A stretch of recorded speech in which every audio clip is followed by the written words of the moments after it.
At 17 million square kilometers, or 6.6 million square miles, Russia is the largest nation on the planet. From its western tip to its eastern tip, Russia stretches 9,000 kilometers, 5,600 miles, across 9 time zones. But how could an authoritarian system annex so much territory over the centuries? Let's find out.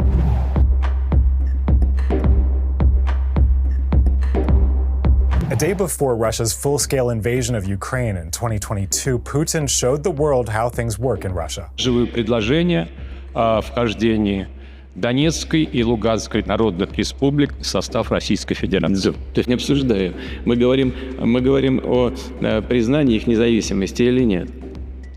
Я поддерживаю предложение о признании независимости.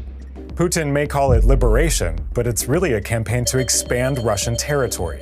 Something that hasn't changed much in Russia since Ivan the Terrible became the first Tsar in 1547. And like Ivan the Terrible, no one is allowed to question him. It is a despotic tradition, and a tradition where despotic behavior towards subordinates is seen as acceptable. Russian power has historically been extremely vertical. You stay silent even if you know the king is naked. No one would say the Tsar was wrong. Almost 400 years after the coronation of the first Tsar, the last Tsar, Nicholas II, was overthrown and executed in the Russian Revolution. But his removal did not pave the way for the equality many revolutionaries had dreamed of. Instead, it gave rise to a new system, one that placed the common people at the center of its ideology, but still operated through authoritarian control. The Soviet regime expanded the reach of the former empire, creating the largest political federation in the world.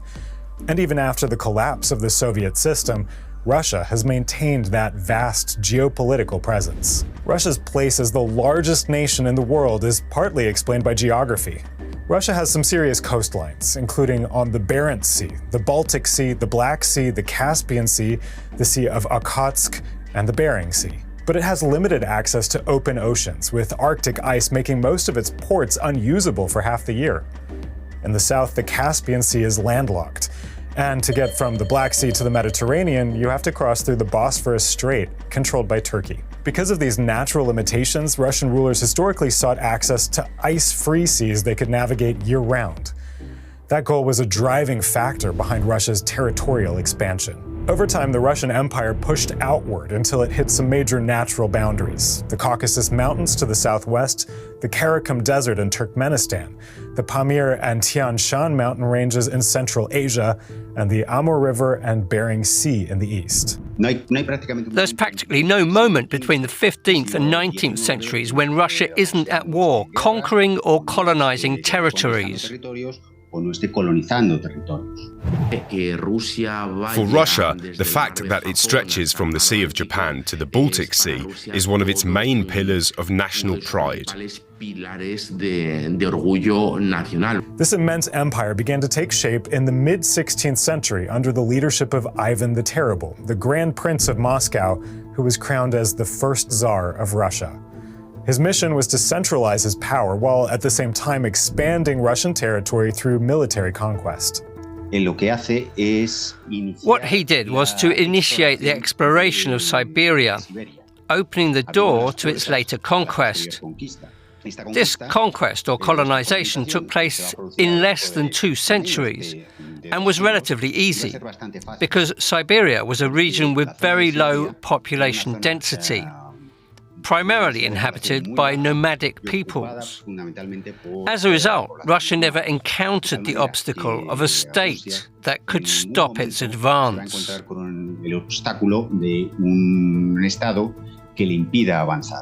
None of the empires, neither the Mongols nor China, had tried to fight over those territories. When they were strong in Imperial China or Mongolia, oil had no value and gas had no value.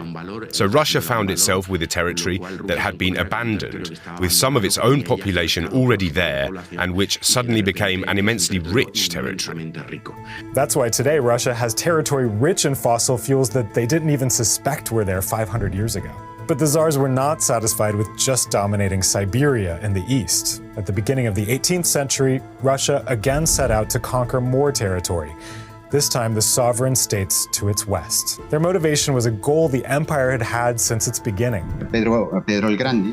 Peter the Great, at the start of the 18th century, entered the so-called Great Northern War and fought Sweden for control of the territories that today include St. Petersburg and its surroundings. Victory in that war resulted in him gaining parts of Finnish Karelia, the St. Petersburg area, Estonia and northern Latvia. This was a key milestone in Russian history because until then, Russia did not have a port that it could use year-round. Its ports were in the Arctic zone at that time, and it needed a warm water port. He finally obtained one during the war and founded what would become his capital, St. Petersburg. Vladimir Putin has praised Peter the Great as a kind of role model for his own war against Ukraine. Петр I Северную войну 21 год вел. Казалось бы, там воевал со Швецией, что-то отторгал. Ничего не отторгал. Он возвращал и укреплял. Вот что делал. Вот. Ну, судя по всему, на нашу долю тоже выпало возвращать и укреплять. Putin also justifies his ambitions by referencing conquests and annexations under Russia's Catherine II, or Catherine the Great. Catherine the Great annexed much of Poland, dividing it with Prussia and Austria. She also waged a series of wars against the Ottoman Empire in the south or southwest, which resulted in the conquest of Crimea and what is now southern Ukraine.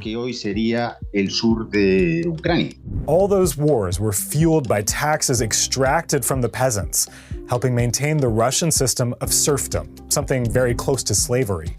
The aristocracy and monarchs didn't measure their wealth in money, but in the number of souls they controlled.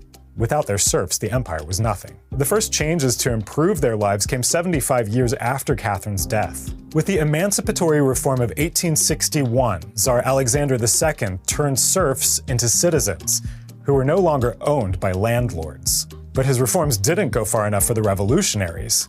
After several attempts to assassinate the Tsar, they killed him with a bomb in 1881. The reforms also failed in part because many peasants didn't believe the Tsar had really freed them. They thought local officials were lying. According to American historian Richard Pipes, the Russian peasantry was still wary of change even leading up to the 1917 revolution. Later, the Soviet Union, established after the revolution of 1917, redistributed the land and campaigned for literacy, bringing some improvements to the lives of ordinary people.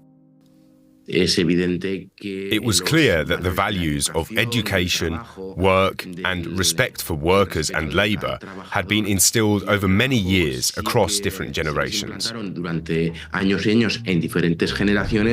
the decades, the Soviet Union continued to expand its territory. It annexed the Baltic republics, eastern Poland, Bessarabia, Kaliningrad, southern Sakhalin Island, and the Kuril Islands. It turned all of Eastern Europe into a network of satellite states. The new Soviet empire had immense military power, and it was committed to one-party authoritarian rule, immune to democratic reforms. There was already a tradition of distrust towards the people, and a tradition of considering despotic behavior as normal, as just another way the state functioned. This led to basic principles of liberal democracy, such as individual freedom, freedom of the press, and the defense of individual rights against government power being seen as secondary and despicable. The power pyramid had always been the same, but instead of a Tsar, there was a general secretary of the Communist Party, and now there's a president of the Russian Federation. He's a president who today, much like the first Tsars, maintains his power through a culture of subservience. He has created a group, a body of vassals, grey people, people who at the slightest sign of showing initiative, gaining popularity or standing out, he would relegate to secondary positions. Putin wants a mass, a second line of grey people.